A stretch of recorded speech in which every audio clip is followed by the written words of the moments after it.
So for this example, it says Rachel is watching a bug crawl towards her on the sidewalk. As the bug gets closer to her, she stomps her foot to startle the bug, and which becomes stationary for a time. That means it doesn't move. And then it crawls away from her quickly, and the graph shows the bug's distance from Rachel. So the question is, what is the range of the graph?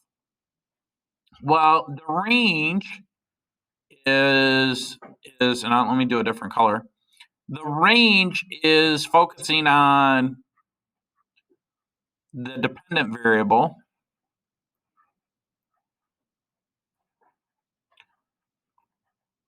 And the dependent variable,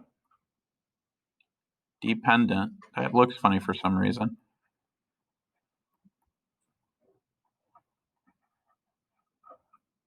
And the dependent variable is almost always y, right? So the range then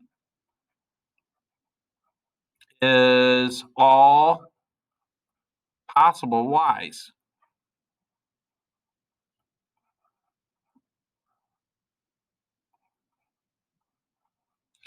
So I look at the y values, okay? So when I go to graph that, I'm going to say that y lives somewhere between two numbers.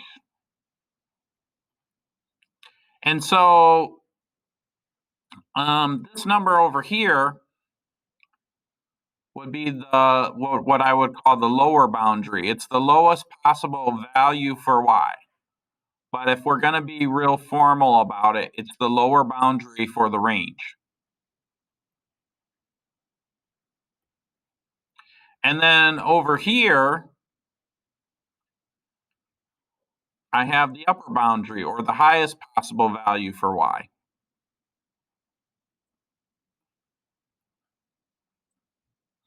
And what I'm saying is that y lives in between these two boundaries. And I put the equal sign because I'm including those values, right? I'm going to say, yeah, I'm including the lower boundary and the upper boundary. So then I look at the graph, and I'm going to focus on the up and down. What is the lowest possible y value? Well, the lowest y is, in other words, what's the lowest the graph goes down to? It looks like it only goes down to 100, right? That's the lowest possible y value. Then I look at the highest part. Well, this is higher, but over here it's even higher, and that is at 400. So then my range, this whole thing is my range. Oops, I didn't write that in yellow. Now I'm going to confuse you guys. The range then for my y value is from 100 to 400. Does that make sense? Now, it doesn't matter. I'm not looking at the x's. I don't care about the x's because they're not asking about the domain. They're asking about the range. So I only look at the y values, and that's the up and down. I go, how far down does the graph go down? Find the lowest y value. That's my lower boundary. And then I go, how high up does the graph go? And I find the highest point in the y direction, and that's my upper boundary. Okay?